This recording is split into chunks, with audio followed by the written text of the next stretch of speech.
ओम श्री सनातन धर्म देवाय नमः। नमस्कार। कक्षा संख्या 54 पुस्तक है मनुस्मृति जी और हमारा उद्देश्य है धीरे धीरे सनातन धर्म जी को समझना। हमारे गुरुजी भगवान राम जी की अहेतुकी कृपा से हमारी प्रयोग की जा रही पुस्तक है मनुस्मृति ही काशी संस्कृत ग्रंथमाला 114 चौखंबा संस्कृत भवन वाराणसी। और इसमें भगवान गुरुजी कुल्लूक भट्ट जी के भाष्य को पढ़ा जाता है। लेकिन आज हम मनुस्मृति जी में से नहीं पढ़ने वाले हैं। आज भगवान की आज्ञा से आज हम चरक संहिता में एक श्लोक देखने वाले हैं जो हमें इसी विषय को और अच्छा समझाएगा। पिछली कक्षा में हमने मनुस्मृति जी का अध्याय 1 श्लोक 55 और 56 को देखा था और उसका विषय था किस प्रकार जीव जो है वो अपने एक शरीर को छोड़ता है और दूसरे शरीर को धारण करता है। तो उसका तदा देहांतर गच्छति। तो उसमें कहा गया कि वो जब अपने शरीर को छोड़ता है तो अपने साथ ये सूक्ष्म शरीर माने भूत, पंचमहाभूत, इंद्रियां, मन, बुद्धि और जो इस जन्म में कर्म किए हैं उनकी वासना, ठीक है। तो आपने जो जैसे अभी आप इस जन्म में मनुस्मृति पढ़ रहे हैं तो इसकी भी बुद्धि के ऊपर एक वासना आएगी, शास्त्र वासना, संस्कार। और जो आपने पुण्य पाप किए हैं वो कर्म आपके साथ जाएंगे और वायु, प्राण। तो ये सब जो हैं ये जीव के साथ ही जाते हैं। केवल स्थूल शरीर को छोड़ के वो इनके साथ गमन करता है और फिर वो नए शरीर को प्राप्त कर लेता है इसी सूक्ष्म शरीर के साथ।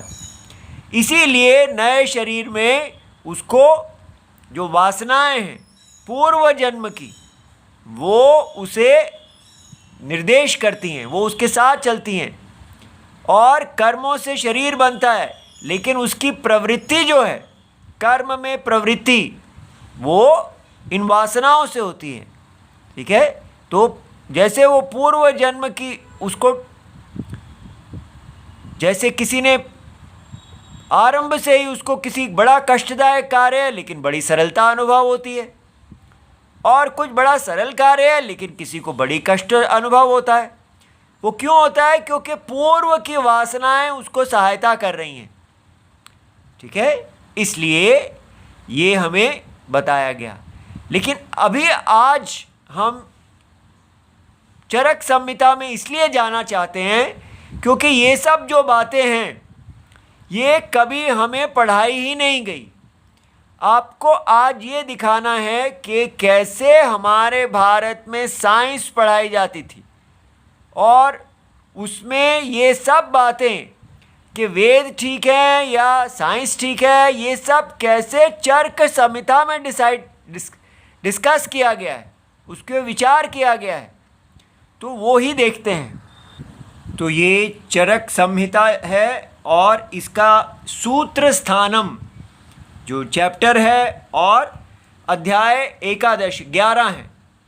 और देखिए कैसे इसको शिष्य लिख रहे हैं कि उन्होंने अपने गुरुजी से क्या सीखा है।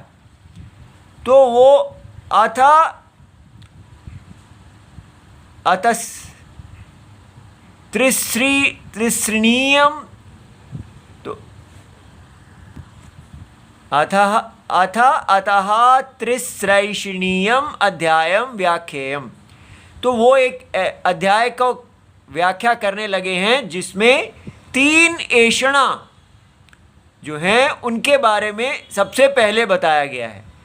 तो अब पहली लाइन देखिए, इति स्म आह भगवान आत्रेयः। तो जो शिष्य अग्निवेश जो लिख रहे हैं वो कहते हैं कि इस प्रकार मेरे गुरुजी भगवान आत्रेय जी ने कहा था, कहा है। ठीक है, तो ऐसे पहले अपने गुरुजी को आदर देके ये विद्या आरंभ की जा रही है। हर चैप्टर में वो ये लाइन पहले लिखते हैं। अब 3 ऐषणाओं के बारे में बताया जाता है। तो इहा खलु पुरुषेण, तो इहा माने ये जो टॉपिक चल रहा है ये भोगार्थी के लिए है। जो व्यक्ति इस संसार में भोग चाहता है, मोक्ष अर्थी का टॉपिक नहीं है। तो मोक्ष, जो मोक्ष चाहता है उसके लिए ये 3 ऐषणाएं का टॉपिक नहीं है। तो कहा जा रहा है भोग अर्थी को क्या करना चाहिए? पुरुषेण, तो पुरुषेण अनुपहत सत्व बुद्धि, अर्थात जिसकी सत्व बुद्धि अपहत नहीं हो गई है। तो सबसे पहले रखा गया है कि आप अपने जो बुद्धि है उसमें राग और उस बुद्धि को आप शुद्ध रखें। सत्व बुद्धि अशुद्ध नहीं है, आपने अपने अंतःकरण को शुद्ध रखा हुआ है। और ऐसा जो पुरुष है, अब यहाँ पुरुष शब्द का प्रयोग, ये चक्रपाणी टीका है, इसमें ऐसा लिखा है कि पुरुष उसको कहते हैं जो व्यक्ति इस प्रकार 3 ऐषणा जो हैं उनको पालन करता है। जो इस प्रकार जीता ही नहीं है वो पुरुष ही नहीं है। तो इसलिए अब देखिए कौन होता है पुरुष? पौरुष पराक्रमेण, उसके अंदर पौरुष माने शरीर की शक्ति हो और पराक्रम माने मन की शक्ति हो। तो उसके द्वारा हितम, तो हित के लिए यह च अबुष्मिन, कहाँ पे हित? इस लोक में और परलोक में। अब ये देखिए, ये मेडिकल शास्त्र में, तो इसके अंदर भी कोई अलग नहीं किया गया कि वेद को अलग कर दो, हम परलोक की बात नहीं करेंगे। हमारे देश में आस्तिक साइंस ऐसे पढ़ाई जाती थी कि अगर आपको दीर्घ आयु का, ये शास्त्र है आयुर्वेद, और आयुर्वेद कह रहा है कि अगर आपको जो हित है वो हित केवल इस लोक का ही नहीं साधना चाहिए, आने वाले जो लोक है उसका भी हित करना चाहिए। तो समनुपश्यता, जो इस प्रकार देखता है कि मुझे इस लोक में और आने वाले लोक में हित चाहिए, उसको तिस्रा ऐषणा पर्येष्टव्या भवन्ति, उसको 3 प्रकार के साधन की पूरी तरह इच्छा करनी चाहिए। तो कर्तव्य है ये कि हर व्यक्ति को 3 प्रकार के साधन जुटाने चाहिए। तो वो कौन से हैं? तद यथा प्राण ऐषणा, धन ऐषणा और परलोक ऐषणा इति। तो उसको प्राणों की रक्षा के लिए साधन करने चाहिए और धन के लिए साधन करना चाहिए दूसरा, और तीसरा है कि परलोक की प्राप्ति के लिए साधन करना चाहिए। अब ये देख रहे हैं, ये डॉक्टर साहब बता रहे हैं। क्या आजकल के डॉक्टर इस प्रकार बताएंगे? तो ऐसा भेद क्यों आ गया है? क्योंकि हम ऐसा समझते हैं कि हमको वेद की बात ही नहीं करनी है, परलोक बीच में नहीं आना चाहिए। यहाँ बताया जा रहा है अगर धन आपके पास रहेगा तभी आप स्वस्थ रहेंगे, तो इसलिए उसके साथ कनेक्टेड है। अब ये देखिए, एक एक को समझाते हैं। आसाम तु खलु ऐषणा नाम, ये जो 3 ऐषणाएं कही गई हैं, साधन जो कहे गए हैं, प्राण ऐषणाम तावत पूर्वतरम आपद्येत, उसमें सबसे पहले आपको प्राण ऐषणा की इच्छा करनी चाहिए। कस्मात, ऐसी क्या बात है जी, प्राण क्यों सबसे पहले? प्राण परित्यागे ही सर्व त्यागः, अगर प्राण ही आपके नहीं रहेंगे तो सब कुछ त्याग हो जाएगा। तो कहा जा रहा है जीवन में सबसे महत्वपूर्ण है प्राण रक्षा। तस्मात् अनुपालनम, और तस्य अनुपालनम माने प्राणों की रक्षा कैसे होती है? स्वस्थस्य स्वस्थवृत्त अनुवृत्ति ही, अर्थात वेद आयुर्वेद में दो प्रकार का बताया। एक व्यक्ति है जो स्वस्थ है, उसको कोई रोग नहीं है, तो उसको स्वस्थ की वृत्ति का पालन करना चाहिए कि एक स्वस्थ व्यक्ति को कैसे जीना चाहिए ताकि उसकी स्वस्थता और वर्धन हो, ये देखिए। और दूसरा क्या है, आतुरस्य, और जो रोगी है उसका विकार प्रशमने अप्रमादः, तो जब रोग आ जाए तो विकार को शांत करने के लिए कोई प्रमाद आलस्य नहीं करना चाहिए। ये जीवन का जीने का जिससे आपके प्राणों की रक्षा होगी। तद उभयम एतद उक्तम, ये यहाँ पर ये दोनों को कहा गया है। तो वक्ष्यति च, आगे भी कहा जाएगा। तद यथा उक्तम अनुवर्तमानः, इस प्रकार जो व्यक्ति जिएगा प्राण अनुपालनाद दीर्घ आयुष्यम आपनोति, इससे उसको दीर्घ आयु की प्राप्ति होगी। तो प्रथमा एषणा व्याख्याता भवति, इस प्रकार हमने लाइफ का आपको सबसे पहली महत्वपूर्ण चीज़ ये है कि आप अपनी स्वस्थता बनाने के लिए स्वस्थ वृत्ति का जो आयुर्वेद में कही गई है, कैसे एक स्वस्थ व्यक्ति को रहना है और कैसे एक रोगी को क्या करना है, ये दोनों का आप पालन करें। अब ये देखिए, क्या ये एजुकेशन में दिया जाता है? बेसिक एजुकेशन के कैसे आपने अपने स्वास्थ्य की रक्षा करनी चाहिए, ये एक कर्तव्य है। दूसरा देखिए, अथ द्वितीयाम धन ऐषणाम आपद्येत, अब वो दूसरी जो है वो धन को का साधन जो है उसको प्राप्त करे। प्राणेभ्यः ही अनंतरम धनमेव पर्येष्टव्यम भवति, तो प्राणों की रक्षा जब आप सुनिश्चित कर लेते हैं तो आपको धन की इच्छा करनी चाहिए, उसको प्राप्त करने की। नहीं अतः पापात् पापीयः अस्ति, तो यहाँ पाप शब्द का अर्थ है पाप का कारण दुख होता है, पाप से ही दुख पैदा होता है। तो कारण दिया है कार्य के लिए, माने दुख से बड़ा, इससे बड़ा संसार में कोई दुख नहीं है। क्या? यत् अनुपकरणस्य दीर्घमायु, के जो व्यक्ति जिसके पास साधन ही नहीं है, अनुपकरण, उपकरण माने साधन, माने धन ही उपकरण होता है किसका? भोग का, धर्म का। तो आप जीवन में धर्म पालन भी नहीं कर पाएंगे, भोग भी नहीं कर पाएंगे अगर आपके पास धन नहीं है, और ये आपके लिए बहुत, इससे बड़ा और कोई दुख नहीं होगा। इसलिए दीर्घ आयु जो है वो बिना उपकरण के, धन के नहीं हो पाएगी। तस्मात् उपकरणानि पर्येष्टुम प्रयतेत, इसलिए आपको जो उपकरण अपने धर्म के साधन, भोग के साधन, ये जो धन है उसको प्राप्त करने के लिए यत्न करना चाहिए।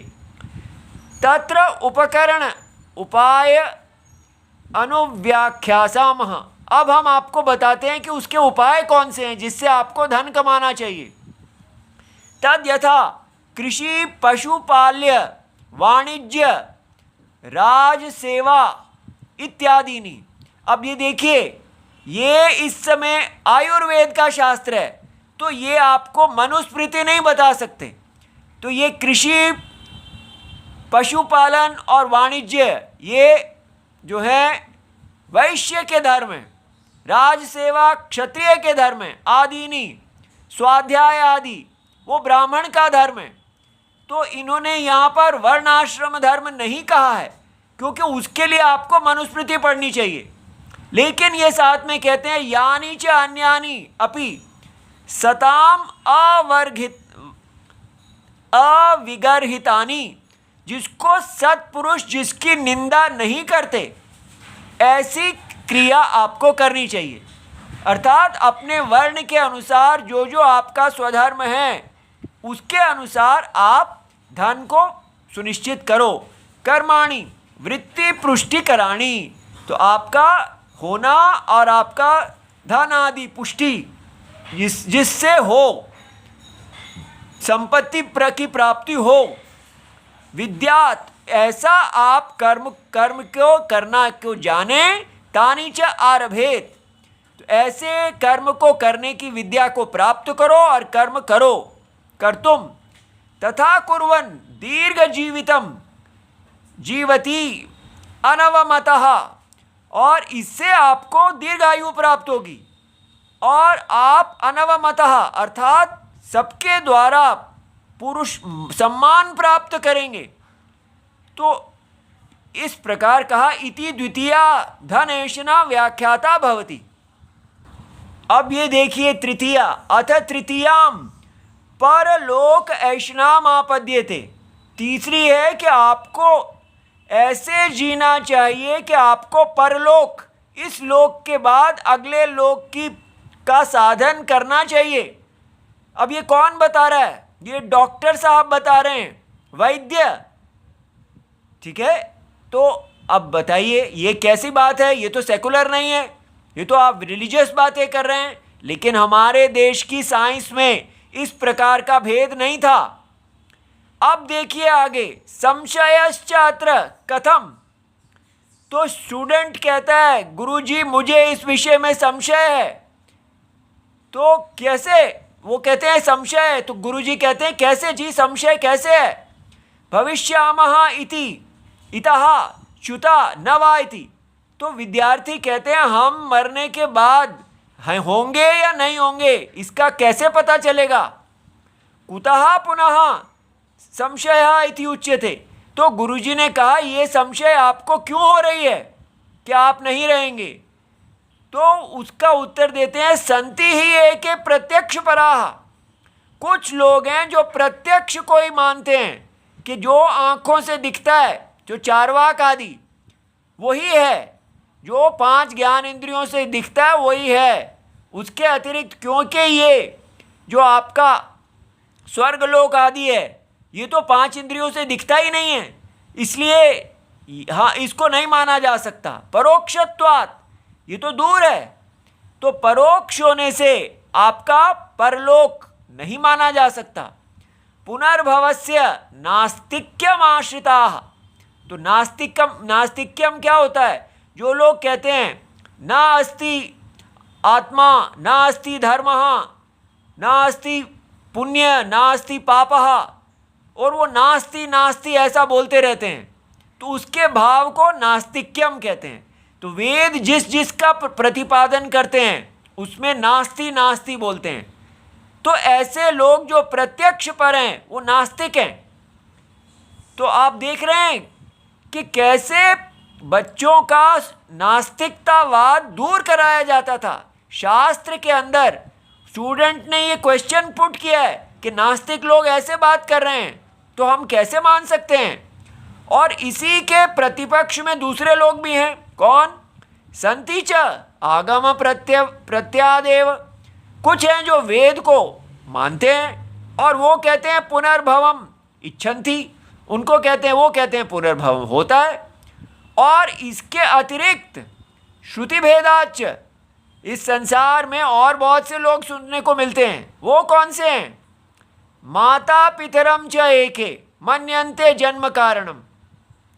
कुछ लोग ऐसे हैं जो कहते हैं कि माता और पिता, इसमें उनके मिलने से, शुक्राणु और शोणित के मिलने से, स्पर्म्स इत्यादि के मिलने से जो बच्चा है वो पैदा हो जाता है।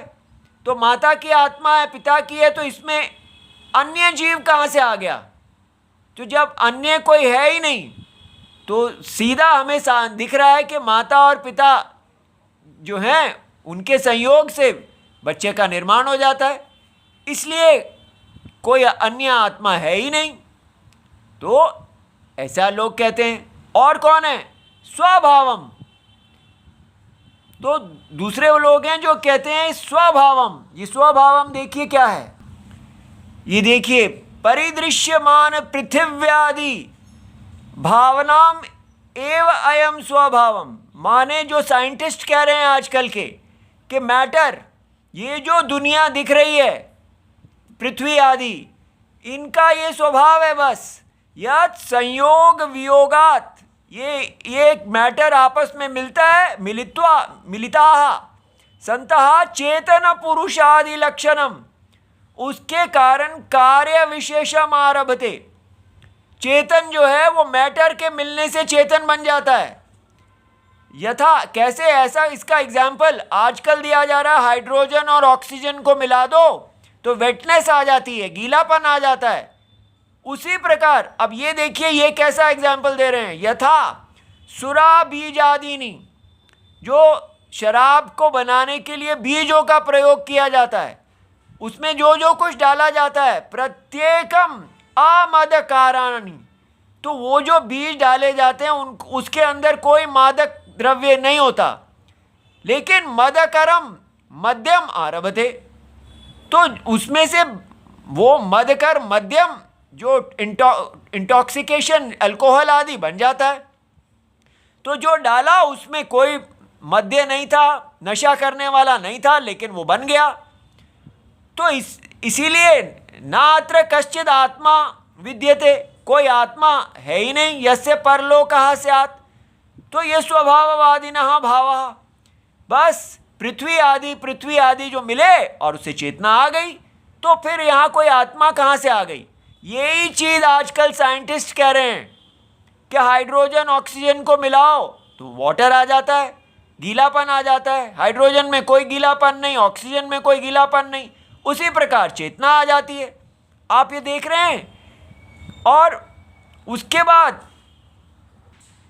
परनिर्माणवादम, ये क्या है, ये बाइबल आदि का वाद दिया जा रहा है। पर ऐश्वर्य आदि गुण युक्त, कोई ऐसा है आत्म विशेष, कोई जिसमें बड़ा ऐश्वर्य बल है, तेन संसारी आत्म निरपेक्ष, उसको कोई संसारी आत्मा की आवश्यकता नहीं है, कोई जीव नहीं चाहिए, बिना उसी के निर्माणम पर निर्माणम, तो वहाँ क्या हुआ, तत्रपि, वहाँ पर भी परस्य एव ऐश्वर्य आदि गुण युक्तस्य, वो जो बड़े ईश्वर गॉड अल्लाह इत्यादि जो हैं उनकी बस उनमें बहुत ऐश्वर्य भाव है, युक्तस्य आत्म विशेषस्य प्रभावात्, उनके प्रभाव से ही भूतानि चेतयन्ते, मिट्टी के अंदर वो डाला, ब्रेथ डाला, सारे भूत खड़े हो गए।